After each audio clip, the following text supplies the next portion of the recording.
Demos caña con Jesús Murciego.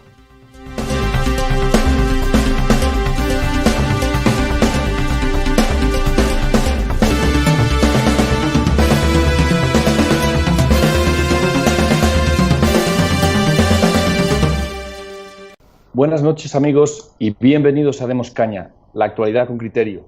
Este es un programa sin concesiones a lo políticamente correcto, donde abordamos la actualidad nacional e internacional con criterio propio, sin ideología y a la luz de los hechos.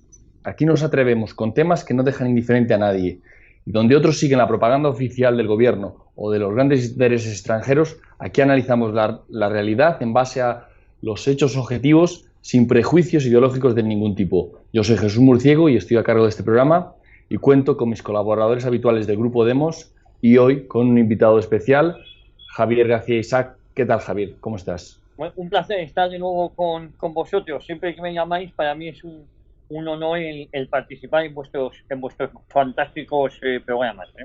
Y para nosotros que estés aquí, sin duda. Tenemos también en Cartagena de Indias a Vicente Ferrer. ¿Qué tal, Vicente? ¿Cómo estás? Hola amigos, ¿qué tal? Aquí desde Cartagena de Indias. Un abrazo. Y en Madrid tenemos a Isabel Valero. ¿Qué tal, Isabel? ¿Cómo estás? Hola, encantada de estar aquí. Un saludo. Y nosotros de que estés aquí. Hoy empezamos el programa que vamos a dedicar a esta monstruosidad que es la Ley de Memoria Democrática. Una ley que quiere sacar el PSOE para cumplir su objetivo, que no nos engañemos, es... el primer paso es ganar la guerra civil en diferido, es reescribir toda la historia, cambiar conciencias. O sea, ¿puede haber algo más totalitario que alguien que quiere meterse en la conciencia de cada uno de los ciudadanos y decirle qué pensar, qué decir, qué hacer? Es que esto es un sometimiento total propio de países no ya socialistas, estalinistas. Esto es algo lo nunca visto. Y claro, vemos que, Javier, Franco no era el enemigo, era simplemente un obstáculo más. Bueno, Franco ha sido, hasta este momento ha sido la excusa para imponernos este tipo de leyes. Yo he comentado a lo largo de estos días, la situación que está viviendo España es posiblemente la más grave en los últimos 40 años. Tuvimos el desafío secesionista, eso ya estábamos acostumbrados, y eso el propio Estado tiene mecanismos para neutralizarlo. Por cierto, lo neutralizó bastante mal y además haciendo concesiones a los golpistas. Lo que ha pasado esta semana con la presentación, la aprobación por parte del Consejo de Ministros de la nueva Ley de Memoria Histórica, que por cierto, aquí me voy a detener un segundo, ellos han llamado Ley de Memoria Democrática. Mira, en este país no ha habido una cosa más antidemocrática que el Partido Socialista, con lo cual es un chiste de mal gusto llamar a esta ley una ley de memoria democrática. Lo que ha sucedido esta semana es una declaración de guerra del PSOE a esa media España que se negó a dejarse matar. Lo que está haciendo el PSOE con esta ley, entre otras cosas, es criminalizar a aquellos que se negaron a dejarse matar, a dejarse asesinar, precisamente por los partidos que hoy están en el poder, precisamente por el Partido Socialista y en su vertiente más moderna, ahora Podemos, antes el Partido Comunista. No nos engañemos. El PSOE ha declarado la guerra a la democracia, nos ha declarado la guerra a los españoles. Ha sido una declaración de intenciones y es una declaración de guerra. Si esto sale adelante, es un golpe de Estado perfecto. Es vamos camino de un Estado totalitario, pero con visos o formas democráticas. Parece que votamos, pero solo el PSOE, el nuevo Estado, va a decidir qué es lo que tú tienes que pensar, cómo lo debes pensar, qué puedes hacer, y por ende también puede decir quién se puede o no presentar en unas elecciones. Es decir, el ir a por una fundación, que la gente no se piense que solo es la Fundación Francisco Franco, luego vendrán otras, porque hay un apartado dentro de esta ley que condena el delito de franquismo y de fascismo. Pero hay que entender lo que esta gente entiende por fascismo. Fascismo es todo el que no coincida con su idea totalitaria. Todo aquel que ponga en duda las leyes de ideología de género es fascista. Todo aquel que no tenga su visión de la historia es fascista. Con lo cual, fascistas somos todos. Aquellos que pensaban que solo se trataba de profanar el cuerpo de Franco, también se volvieron a equivocar. También estas semanas nos han dicho que se están planteando muy seriamente el tirar la cruz. Es decir, esto es una declaración de intenciones, es una declaración de guerra. Y si esto sale adelante, la democracia española habrá perdido toda legitimidad, entre otras cosas porque habrá sido secuestrada. Es el golpe de Estado perfecto.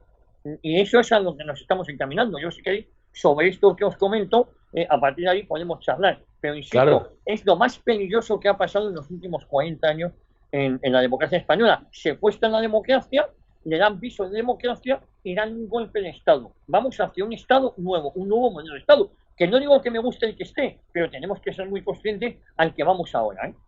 Claro, eso de la que comentabas antes, de que el que no piense igual está fuera de la ley, ya se le escapó a Irene Montero cuando hablaba de los que no comulgaban con la ideología de género.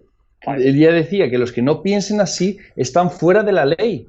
O sea, imagínate que es un crimen de pensamiento, y eso es lo que ya están preparando en la Moncloa. Estos aprendices de brujo ya están con ese totalitarismo, pero aquí es que, como te decía, Franco no es solo enemigo. El enemigo, Vicente, es la unidad de España. El enemigo el objetivo es acabar con la nación española, con sus tradiciones y con su esencia. Y como decía Isaac, por la cruz, porque es el alma cristiana de España lo que más odian estos comunistas. No, absolutamente. Estamos ante un paso definitivo a lo que en el estado de partidos que siempre hemos denunciado, ¿verdad?, desde la ciencia política, en nuestro caso tradicionalista de esta casa, pero en general, es ese consenso que se han decidido ir hacia adelante, pero a crear un consenso obligado. O sea, han utilizado ese flanco que una de las, se supone, partes de esa partidocracia no ha querido plantear en absoluto, que era el tema de la hegemonía cultural, lo que es la interpretación histórica, pues como no pueden obligarle a priori a crear un consenso que solo sea una reivindicación de sus posturas ideológicas, entonces por ese flanco histórico van a intentar obligarle a hacerlo. Entonces esta ley plantea un montón de aspectos, desde, como tú bien has dicho, hemos visto cómo Sánchez, lo hemos repetido varias veces, lo tenía facilísimo después de las últimas elecciones. He hecho lo posible para hacer algo de izquierdas,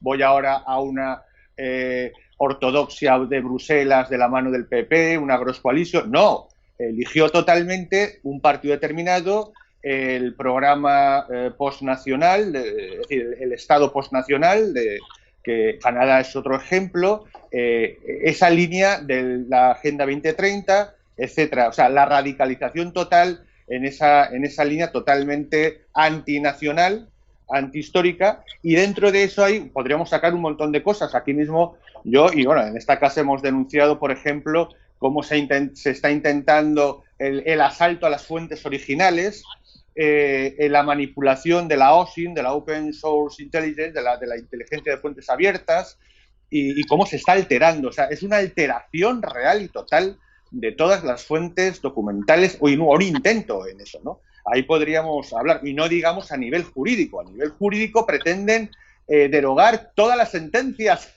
Es una locura. El mismo Supremo de este sistema actual del 78 ya había declarado, desde la sentencia del año 80 hasta la última, que cuando se paralizó en primera instancia, en el Tribunal Supremo la inhumación de Franco, se había declarado lo que es obvio legalmente, que la continuidad legal viene evidentemente del franquismo por vía reforma, etcétera. Es decir, es una locura, es un absurdo, ¿no? Es decir, esa derogación puede tener unas consecuencias tremendas, ¿no? Y bueno, si quieres después ampliamos y profundizamos en todos estos aspectos. Y por supuesto, una de las esencias es la cultura cristiana, que es el elemento fundacional de la nación, y por supuesto lo que es la estructura del territorio del Estado español tal como lo conocemos, ¿no? Intentando otro consenso, rompiendo la soberanía, etcétera. Claro, porque has traído muy bien la batalla cultural, esa que se niega a dar el PP hoy día, que echó a Cayetana Álvarez de Toledo, porque daba la batalla cultural, y eso no toca. Con Rajoy tampoco toca. O sea, es ceder a lo que diga la izquierda, y que nos perdonen la vida, que les perdonen la vida y que se dejen, que no les insulten mucho. O sea, es un entreguismo en entregar la batalla, darla por perdida ya, que es normal que se crezcan y cojan terreno estos adoradores de la antigua Unión Soviética o ahora de Chávez, como Iglesias, Isabel, que parece ser que la justicia, que no tiene separación de poderes en España, que está controlada por la Fiscalía, por la fiscal Lola y tal, lo va a librar de todas sus corruptelas, ¿verdad? Sí, has saltado la noticia. Esta mañana le preguntaba Inés Arrimadas en el Parlamento, le decía al señor Sánchez que qué va a hacer si el señor Iglesias sale imputado. Bueno, pues al final de la mañana le ha contestado la Audiencia Nacional y ha dicho que pasa otra vez a condición de perjudicado. Ya lo dijo la Adriana Lastra, ya dijo que no se preocupase, que todo iba a salir bien. O sea, ya no se ocultan. En España, a ver, es que no es que tengamos una democracia imperfecta, es que no la tenemos. O sea, es que es un régimen que no tiene separación de poderes desde el principio, que no tiene representación, que no hay libertad de pensamiento, que es una economía totalmente intervenida por el Estado, o sea, es intervencionista total. Y en lo político, pues ni tenemos la posibilidad ni de elegir ni de revocar. Con lo cual, dime tú qué condiciones tiene para que esto sea una democracia representativa. ¿Que le ponemos democracia totalitaria? Sí, ahí sí estoy de acuerdo. Y un apunte con lo que habéis dicho de la ideología de género, es que las cosas vienen desde Europa. Es que la señora van der Leyen en el Parlamento, en la apertura del curso europeo en Estrasburgo, hoy ha dicho que le preocupa que haya zonas en Europa libres de LGTBI, que son zonas sin humanidad o sin humanizar o algo así. Entonces, ¿qué podemos esperar si toda Europa está contaminada por la misma ideología y el mismo globalismo y que nos tiene, pues, que no haya democracia realmente en varios países de Europa? Claro, porque es la socialdemocracia europea. Exacto. La que nos trajo a España en la transición la partitocracia, que sí nos dieron libertades individuales, pero no hay libertad política. Y lo que nos están quitando hoy es una libertad más. Pero claro, como son concedidas, el que te las da te las quita. Y lo que nos dieron en la transición nos lo quitan, porque nace todo de la transición. O sea, esta gente no tenía nada de fuerza.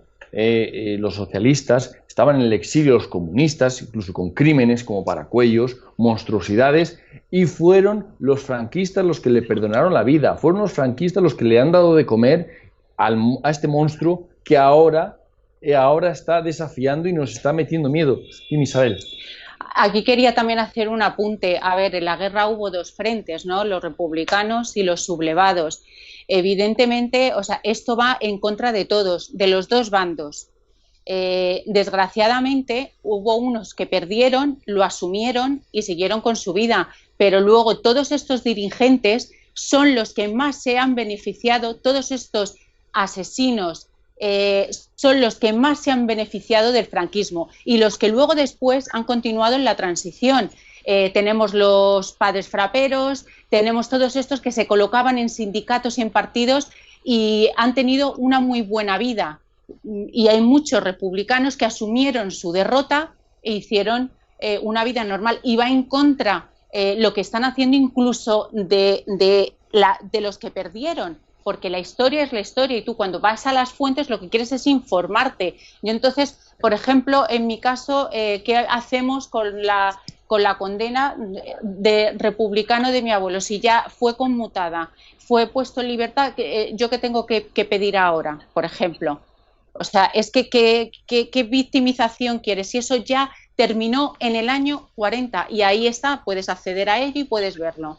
Ya, pero es que esto esto desafía la lógica y desafía la racionalidad, porque lo que quieren es atacar a la verdad de los hechos. Un bando perdió, el otro ganó. No, estos quieren ganar la guerra en diferido. O sea, es que la locura, la falta de cordura aquí es que es típica de Zapatero. Esta es la semilla que dejó Zapatero y que Rajoy no supo fumigar.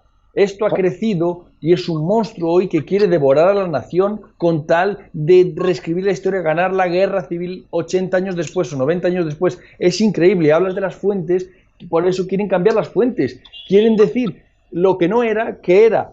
Es que Vicente es algo propio de una locura. Sí, bueno, no sé, Javier, querías decir bueno, yo sí que, Vicente, tú primero, luego te... Sí, bueno, es como precisamente apuntaba Javier y lo acaba de decir ahora Isabel, hubo una guerra civil, y esa guerra civil fue una guerra civil de verdad, fue una guerra civil de verdad, total. El 90% contra lo que parece, más del 90% de las familias tuvo gente en ambos bandos, y hay una serie de hechos. Y de hecho, eliminar todas estas sentencias suponía, y además, atacar a las fuentes y declararlas ilegales, lo que no conviene a una determinada verdad. Ya la Real Academia de la Historia se enfrentó, dijo que, pero a la memoria histórica, ¿no? Se enfrentó en ese momento, cuando salió. Pero claro, ahora ya se han atrevido, bueno, ya van directamente al grano, memoria democrática, es decir, el sentido que en la democracia que nosotros digamos que es. Entonces,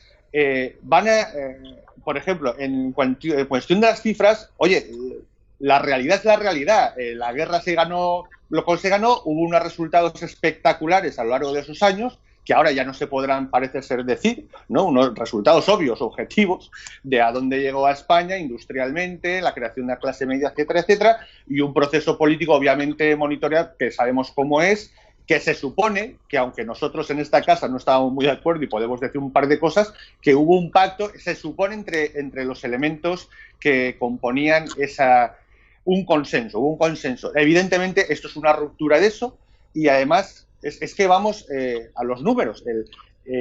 Las cifras, por ejemplo, de las sentencias, hubieron unos 80, 90.000 procesos, 100.000 máximo. De ellos, 23.000, hablo de cifras que se pueden comprobar. Salas Larrazábal, sus números no han sido rebatidos en 40 años, pero en absoluto. Es decir, la memoria famosa histórica es de 2007, lo que hizo fue tratar de taparlo.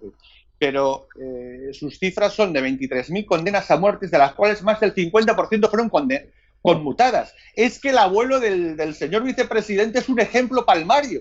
Es un señor que estuvo condenado a muerte, se le conmutó como casi todos.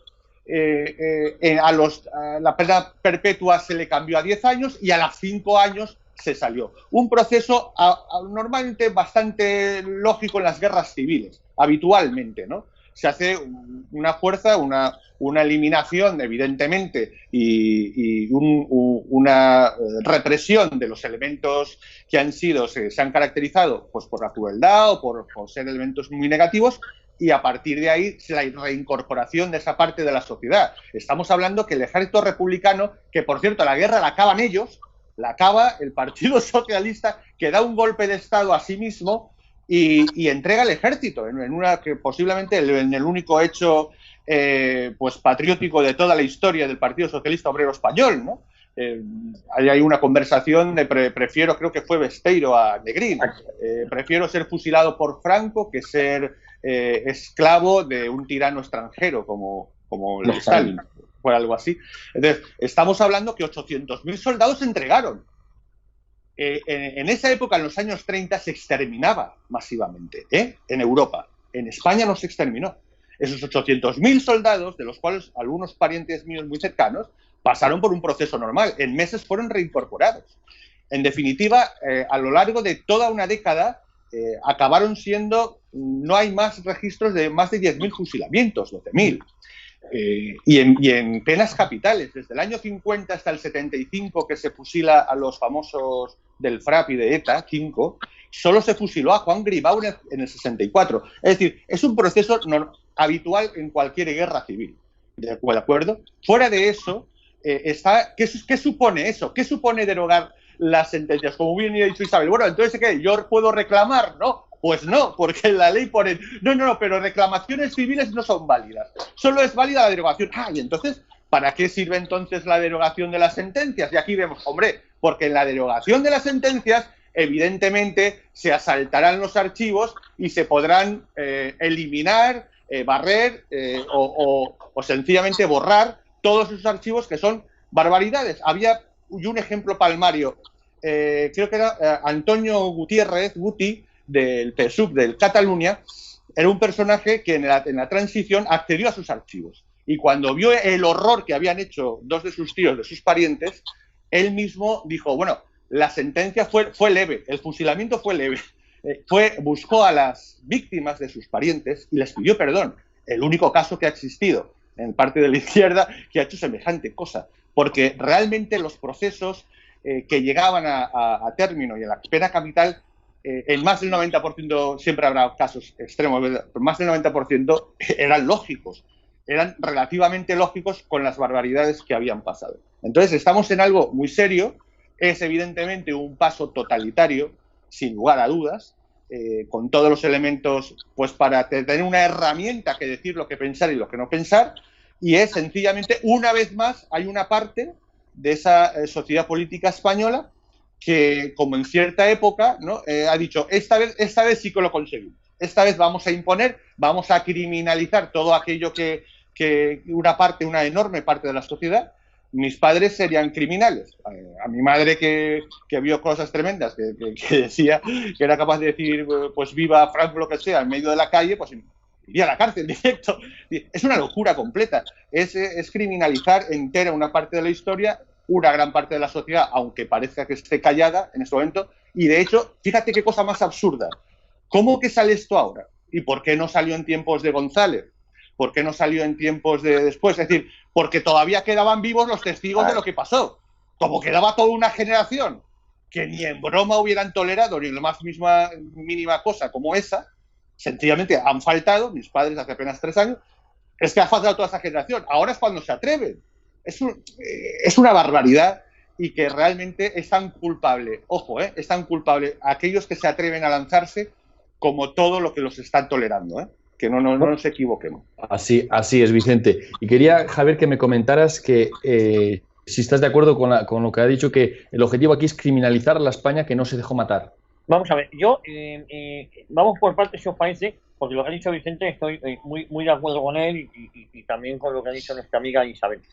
Esta ley no busca reconciliar a nadie. Yo creo que eso es lo primero que tenemos que tener muy claro. No es una ley por reconciliar a nadie, es una ley por vengarse de aquellos que les ganaron. Una ley para criminalizar, como bien decía, a aquellos cuyo delito consistió en no dejarse matar.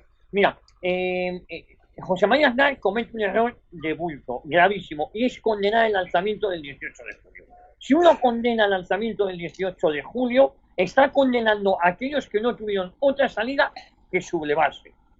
La izquierda quería exterminar a los que no pensaban como él. Y la única salida que tenían era sublevarse contra ellos que les iban a ejecutar. Nada más. ¿Qué es lo que pasa con la anulación de estas sentencias? Es gravísimo. La gente que fue ejecutada, yo me atrevería a decir no con el 99,9% eran criminales, asesinos, violadores, corruptos y ladrones.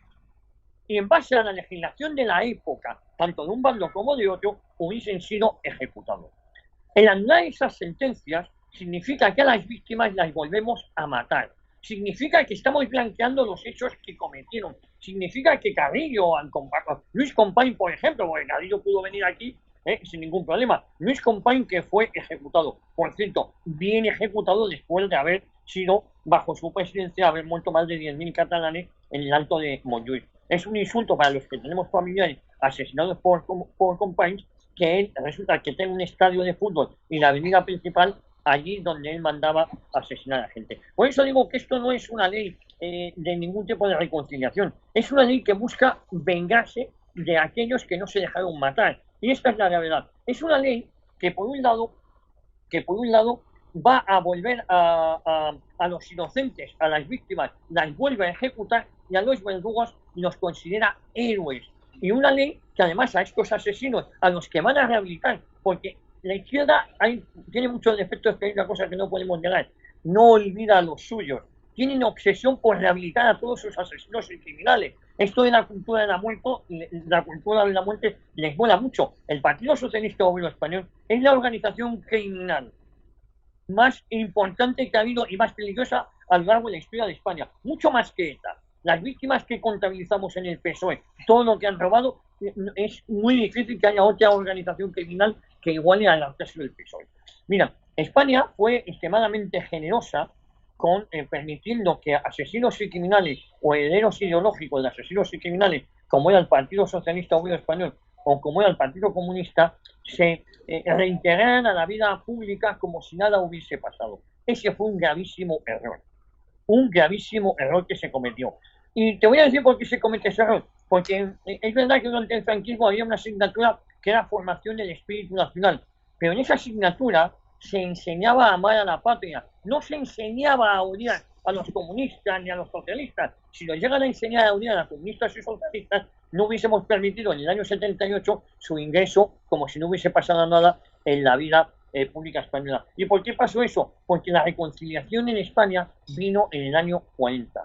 Lo que busca esta ley, ni más ni menos, es ganar en los despachos lo que no pudieron ganar en el año 39. Y lo que busca es imponer su plan totalitario que se quedó truncado, gracias a Dios, en 1936. Por eso digo que esto es una declaración de guerra. Es una declaración de guerra que en este momento la democracia, con todas sus imperfecciones que tenía, pero ahora mismo el Estado ha quedado secuestrado. Mejor dicho, la democracia ha quedado secuestrada y vamos hacia un nuevo Estado, que es en lo que estamos ahora. Vamos hacia un nuevo Estado. Hemos sufrido varios cambios y esto ya es la guinda. Esto es, insisto, es la dictadura perfecta.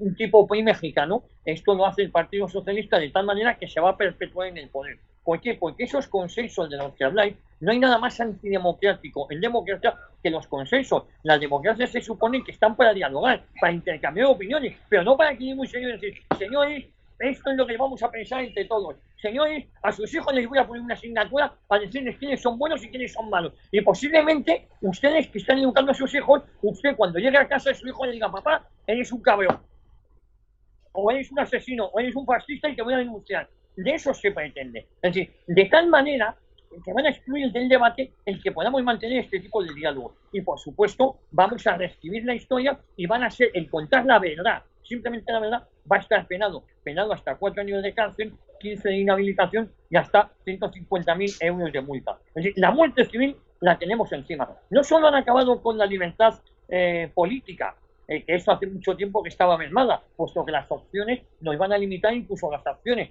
Es que ahora han acabado con lo poco que nos quedaba, con la libertad individual. No va a haber ni libertad individual ni libertad política.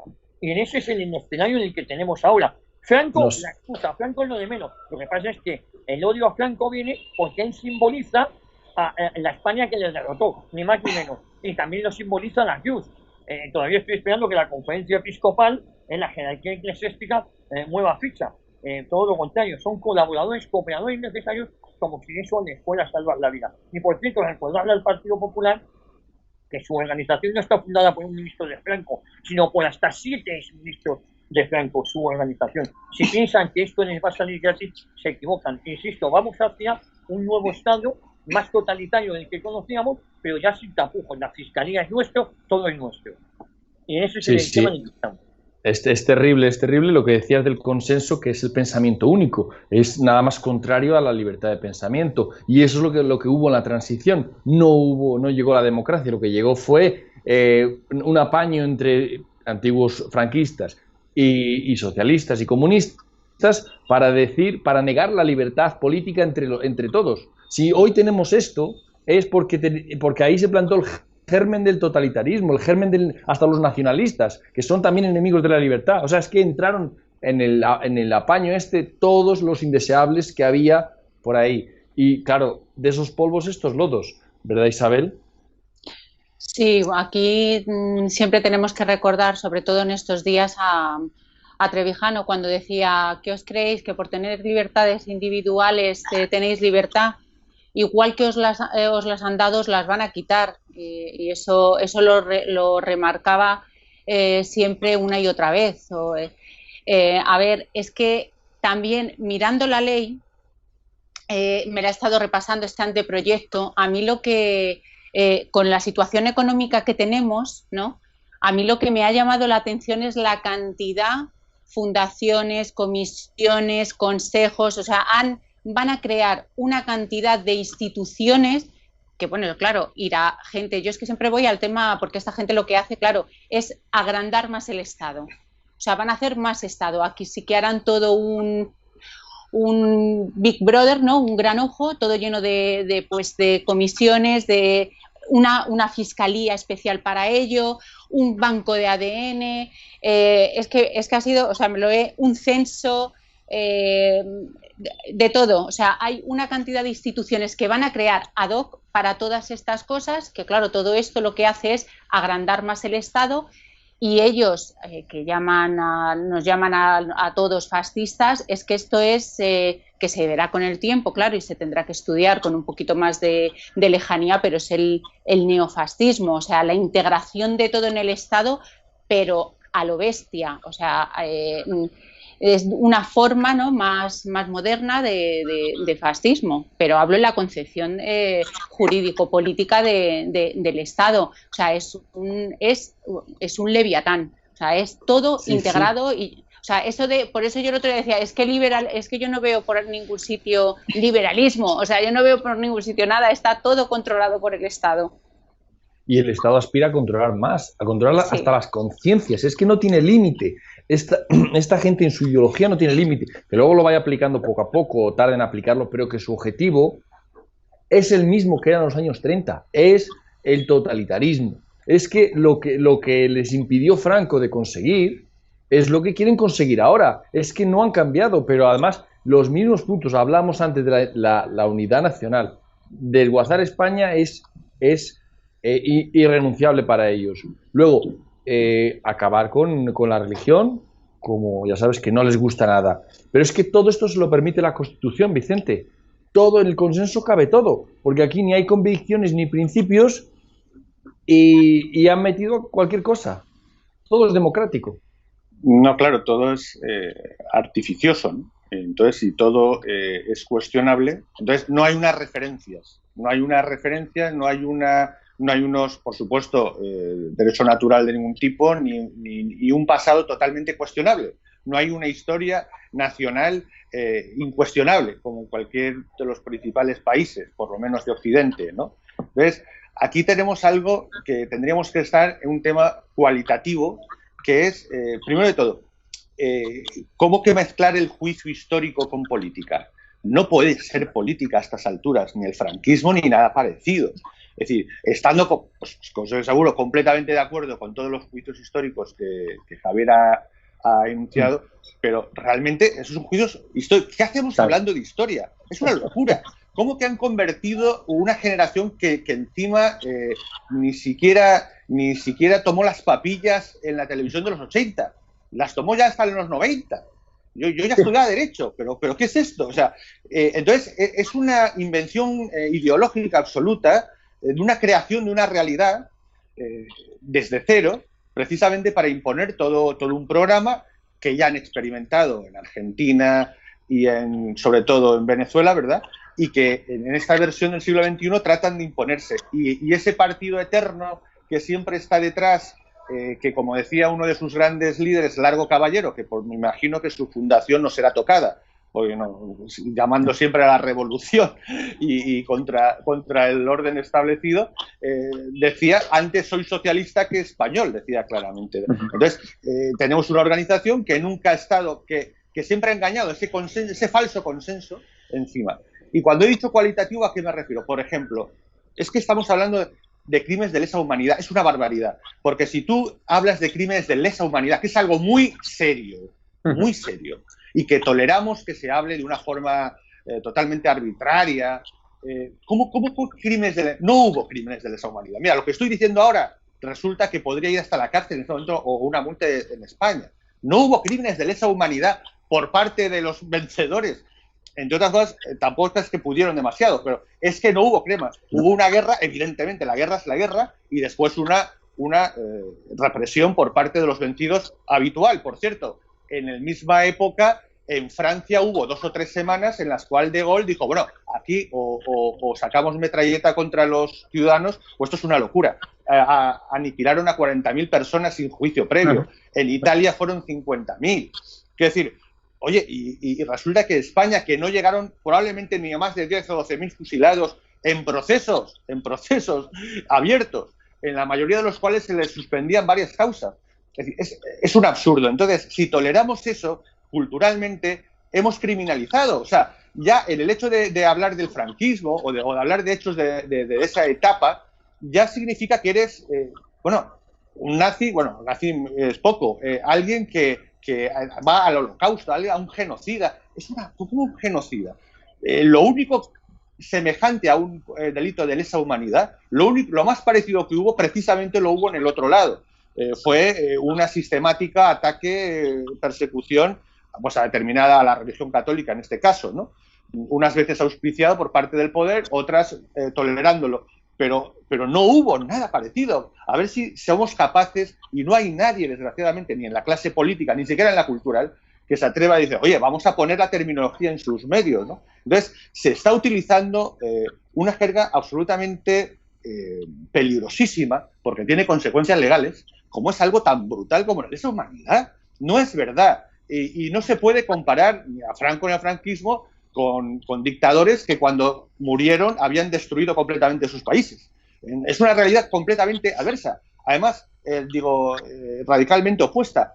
Además, es que, curiosamente, se cercena la realidad directamente. Franco fue, no indultado, diría, fue aceptado ya por la comunidad internacional, lo queramos o no. Es decir, a finales de los 60, todos los líderes occidentales y todos los líderes, incluso de diferente ideología, hasta el mismísimo gobierno de Israel le reconoció.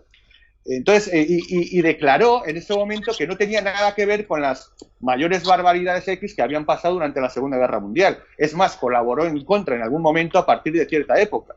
Entonces, destruir todo eso, tratar de atacar la realidad, es algo peligrosísimo y que no hay una contestación, desgraciadamente, porque ojalá fuese Javier García Isaac, el director de uno de los grandes medios de masas, pero no es así. Es decir, no es verdad, no hay nadie que se enfrente a eso. Es una locura realmente, menos mal que estoy en Cartagena de Indias, es una ventaja enorme, pero realmente es una cuestión muy peligrosa. Desgraciadamente todos los vaticinios de García Trevijano se van cumpliendo. El consenso va hacia el totalitarismo, necesariamente. Es una falsa democracia que va inexorablemente a la imposición de una verdad al margen de la realidad objetiva. Y desgraciadamente nos enfrentamos a eso. ¿Os enfrentáis a eso? Claro, sí, Javier, solamente para que quería que nos comentaras que es que nadie da en España la batalla cultural. No, vamos a ver, la batalla cultural, aquellos que la han dado han sido expulsados de la universidad, aquellos que lo han intentado. Tenemos como colaboradores en Radio Ya desde Pío Moa hasta el profesor Paco Torres, hasta el catedrático Javier Paede, pero hasta Javier Barraicoa, pero te quiero decir que son oasis. Bueno, Pío Moa ni siquiera, sus libros están prohibidos en la universidad, están prohibidos los libros de Pío Moa en la universidad. Eso es una de las primeras cosas que tenemos que tener en cuenta. Pero hay otros catedráticos que están siendo apartados, laminados. ¿Por qué? Porque incluso la libertad de cátedra ha desaparecido. En el momento que te dicen cómo tienes que pensar y lo que tienes que opinar bajo pena de multa, esto ha desaparecido. Habéis dicho unas cosas. Hay cosas... esto no se parece a un Estado fascista, se parece a un Estado soviético. Os voy a contar una anécdota. Esto es real, como casi todo lo que yo cuento. En la Unión Soviética, en Moscú, no existía un departamento de homicidios.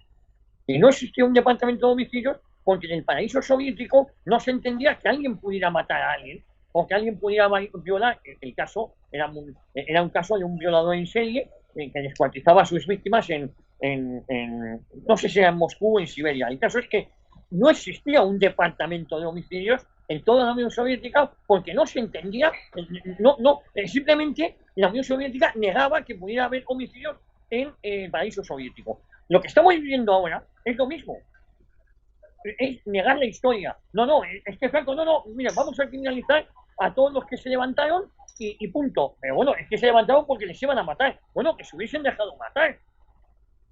No sé si me entendéis. Es decir, la salvajada.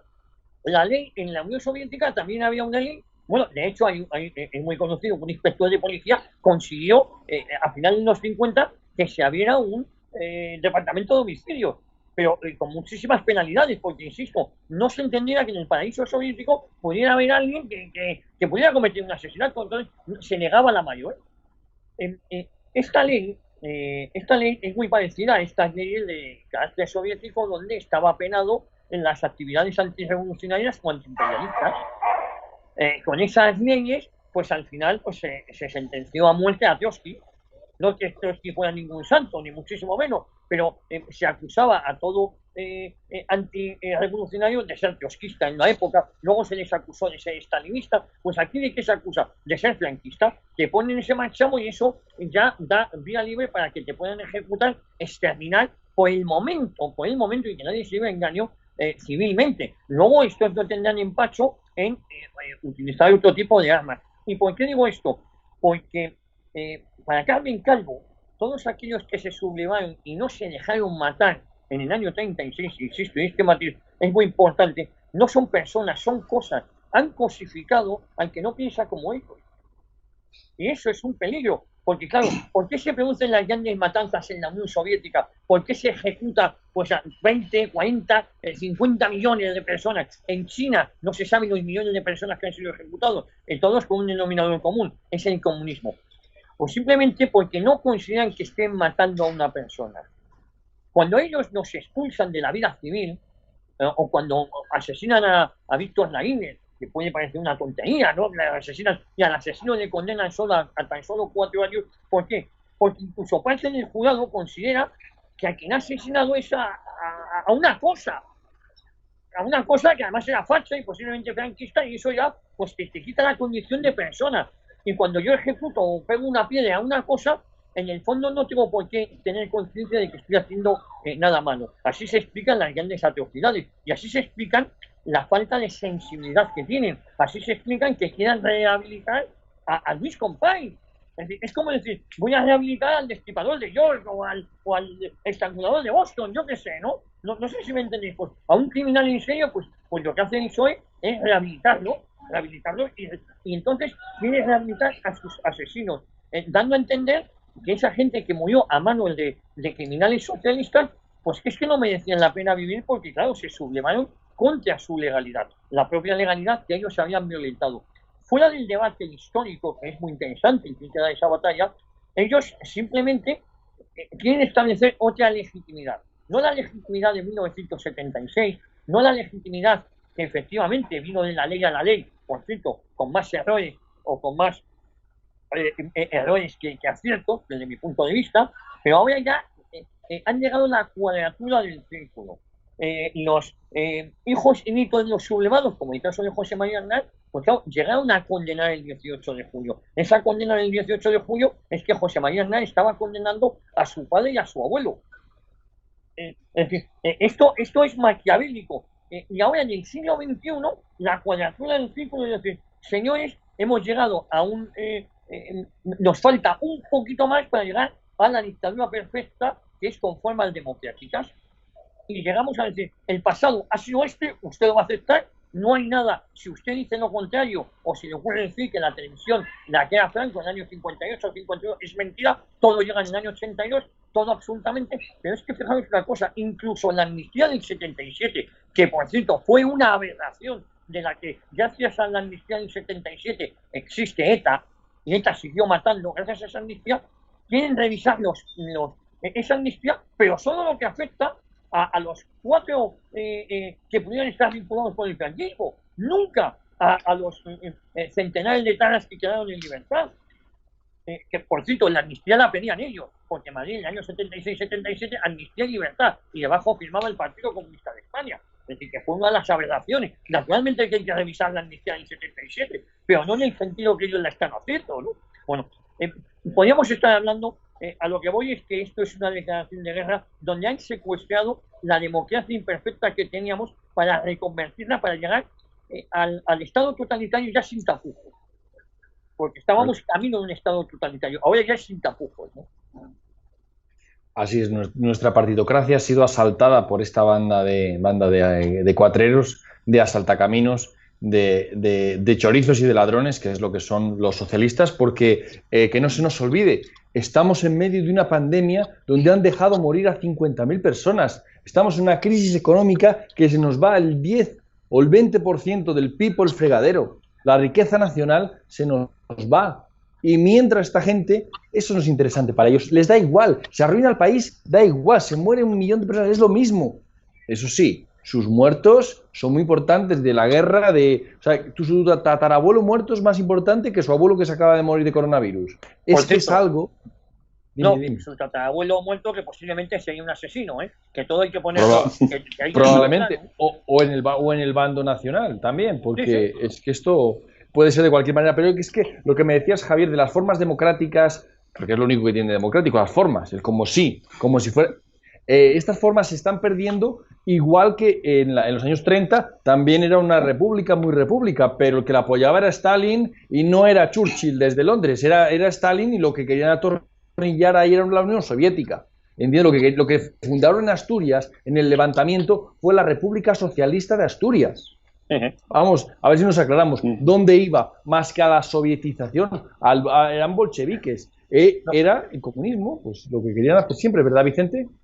Sí, fíjate que hace el mismo proceso, además, que hicieron son en la década de los 30, es la que vulneró totalmente la misma Constitución republicana, que desde el momento en que ya demostraron, fíjate, esto se derogará también en el 17, 2 catedráticos de Granada demostraron que todas las actas de las elecciones del 36 habían sido totalmente alteradas. Bueno, es que desde la primera vuelta a la segunda vuelta, el presidente del gobierno huyó de España.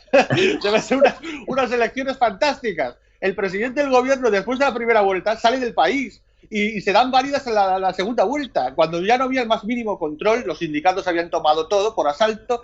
Está demostrado que el mismo Alcalá Zamora es secuestrado para obligarle a dimitir, ya que él lo que quiere es disolver. Ese parlamento fue declarado indisoluble. Bueno, una locura detrás de otra. Secuestran a la familia de Donizeto Alcalá Zamora, que por cierto lo escribe en sus memorias. Lo obligan a dimitir. Esa legalidad fue absolutamente vulnerada. Pero es que ahora resulta que está vulnerando totalmente, se supone que la Constitución del 78. O sea, es exactamente lo mismo. La sentencia del 80, por ejemplo, del Tribunal Supremo, que hablaba de, precisamente, se tuvieron que hacer leyes exprofeso a los oficiales de la República porque es que su ejército se había disuelto. Es que el tribunal reconoció que el ejército regular de la Segunda República es el gobierno quien lo disuelve en diciembre. Entonces crea uno nuevo llamado Ejército Popular de la República, totalmente político, y entonces, claro, es que no hay una continuidad, lo reconoció el mismo Tribunal Supremo de la Constitución del 78 en el año 80, y después lo volvió a reconocer hace apenas un año o dos, que es una continuidad del Estado, es obvio, hay un Estado que continúa. Entonces, se vuelven contra esa misma Constitución, que se supone que están defendiendo, y se vuelven contra la misma legalidad y la misma jurisprudencia. Es una locura completa. Y encima todos los medios lo avalan. La mayor parte de la más media mayoritaria. Es una barbaridad. Por eso yo diría, aparte de eso, que es importante también no caer en el error. A mí me perturba también bastante que digamos, los que se atreven, fuerzas, algunos conservadores, otros de otro tipo, a enfrentarse a esa hegemonía cultural, caiga también en errores absurdos, ¿no? No podemos ahora atacar que tenemos que renunciar a la ilustración española del siglo XVIII, no. Pero están bien de la cabeza. Pero tenemos que renunciar a todo el imperio del siglo XVIII, que derrotó al imperio británico, por cierto, completamente. Tenemos que renunciar incluso a ciertas revoluciones liberales. El mismísimo Prim trató de traer a la Casa Habsburgo a gobernar de nuevo. Si aquí no están los Habsburgo fue porque ellos no quisieron.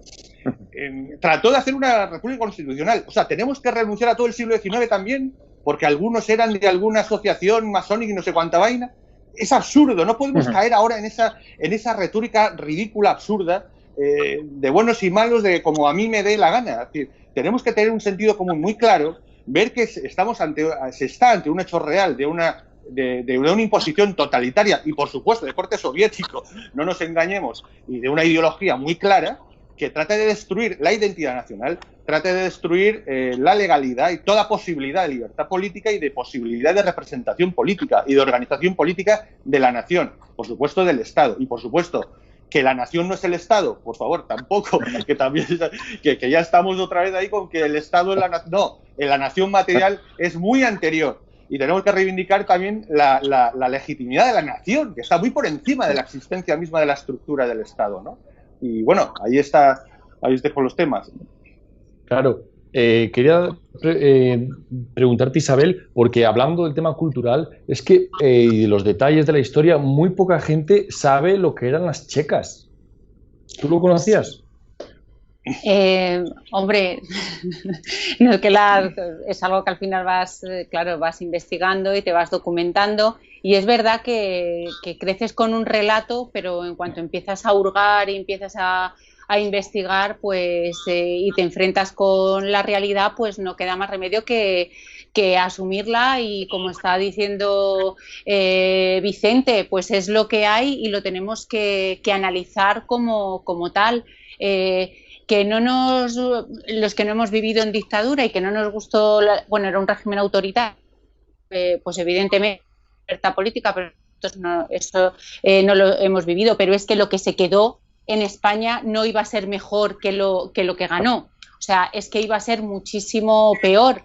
Y bueno, desgraciadamente eso hay que analizarlo como tal y como hechos que están ahí. Y una cosa muy importante también que está diciendo Vicente, tenemos que renunciar a toda nuestra historia, y algo que también lleva Javier diciéndolo ya varias semanas, es que esto no es solamente Franco, es que mañana irán contra Hernán Cortés, que mañana con Elcano siguen dejando que sean los portugueses quien tenga esa autoría. O sea, no hacemos nada, y cuando nos vayamos a dar cuenta, la historia de nuestra nación material, como está diciendo, nos vamos a encontrar que parece que España ha nacido a principios del siglo XX. O sea, parece que España no ha existido. O sea, obviamos la historia y evidentemente hay que asumir los hechos tal y como han sido, no por eso porque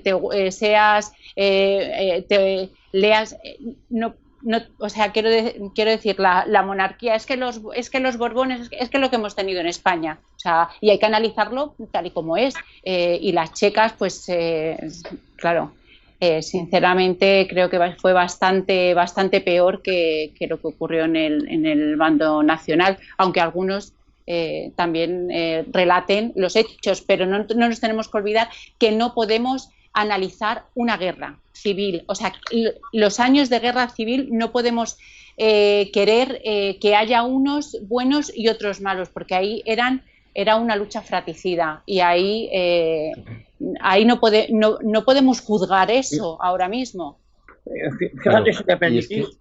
Sí, adelante. No, un apunte muy breve. Yo siempre soy de la opinión de que efectivamente había gente buena en ambos bandos. Eso es innegable. Había españoles buenos en uno y otro bando. Pero también os digo una cosa, y aquí yo creo que tenemos que ser tajantes sin necesidad de reescribir la historia.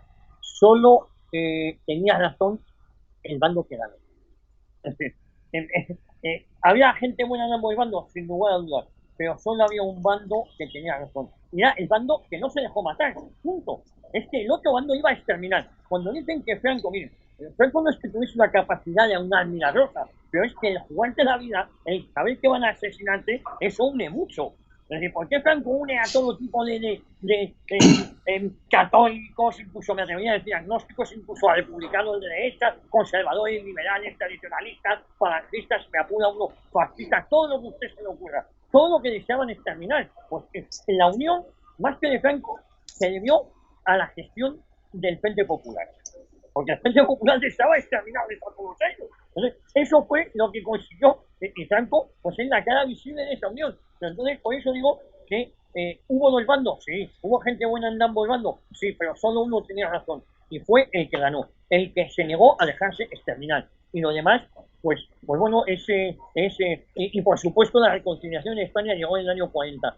Y luego otro puntito más, la reconciliación que desea la izquierda de este país, fijaros, es demoler una cruz. Demoler una cruz gigante, y esa es la reconciliación y la paz. Es decir, a la izquierda le produce paz y reconciliación el volar una cruz. Bueno, pues a lo mejor en pos de la reconciliación vamos a quemar la Almudena. Por cierto, si ellos pudieran con gente dentro. Y eso les da mucha paz. A la izquierda le da mucha paz el volar iglesias o encargarse la cruz. No, por supuesto la izquierda está más, o esta izquierda del Estado está más preocupada en terminar el trabajo que no consiguieron terminar en los 30, lo que Franco le impidió. No en vano, como decías, un bando luchaba por la unidad nacional, ¿verdad, Vicente? Y el otro luchaba por el separatismo. Al final, qué sorpresa, acabó separado, ¿no?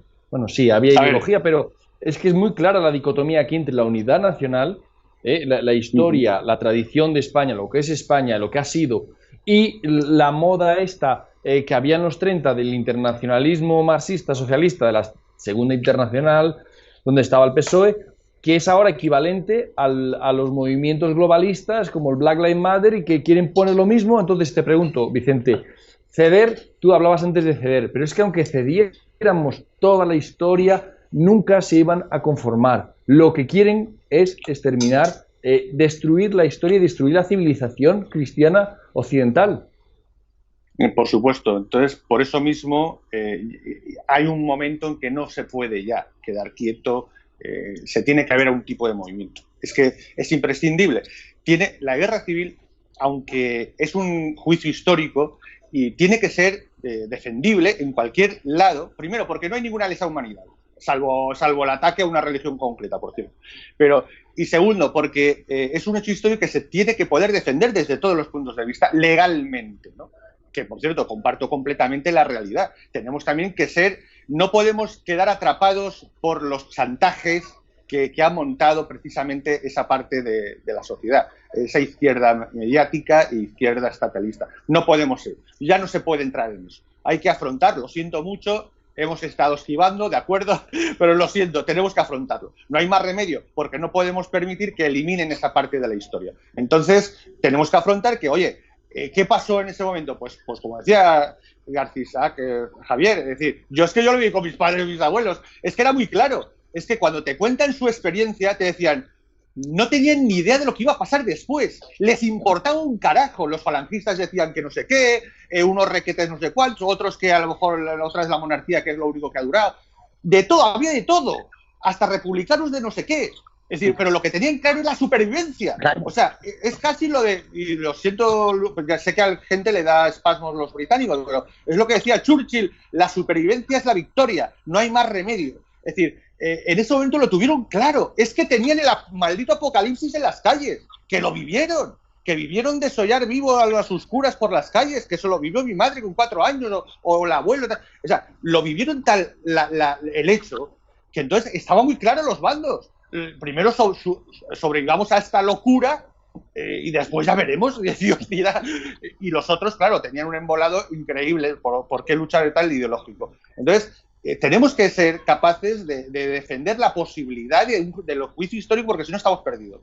Se está perdido y ya se pierde toda noción de la posibilidad de democracia y posibilidad, como tú dices, mucho más allá, la existencia misma de nuestra cultura fundacional, es decir, la nación está en juego, la existencia misma, es que van a por todo, van a por ese relativismo, a poner en marcha, que puede decir lo que es verdad, lo que no es verdad, a poder eliminar, repito, al principio, y eso siempre he insistido en algún otro programa, los archivos originales.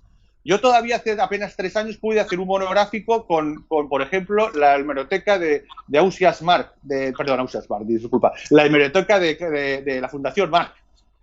Ahora ya es inaccesible, lo he comprobado ahora, ya es casi, ya no está, era facilísimo, ya es cada vez las fuentes abiertas son cada vez más inaccesibles, más alteradas, y ahora los documentales, la documentación original está siendo alterada, de verdad, es exactamente uno de los fines últimos de esta ley, porque cuando tú derogas las sentencias puedes eliminar incluso esos documentos, o alterarlos de cualquier forma, ¿no? Y eso es una parte de lo que se quiere. Y bueno, y espero que esto sea aclaratorio para todas las cosas. Claro, Vicente, pues lamentablemente nuestro tiempo se nos ha ido aquí. Este tema da para mucho más. Hemos dado muchísima caña, pero seguro que nos hemos dejado un montón de cosas en el tintero.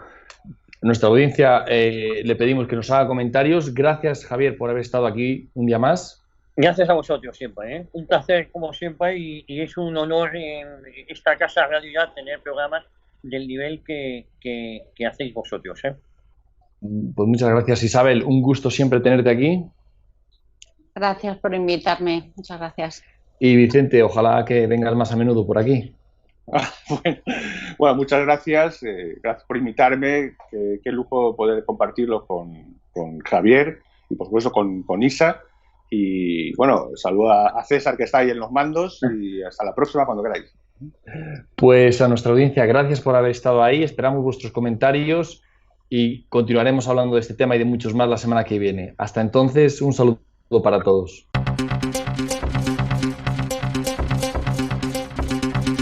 Aquí finaliza Demos Caña. Síguenos en nuestras redes sociales, en YouTube Demos Televisión, en Facebook Demos Libertad y en Twitter @demos_libertad. Asóciate a Demos. Más información en www.demoslibertad.com.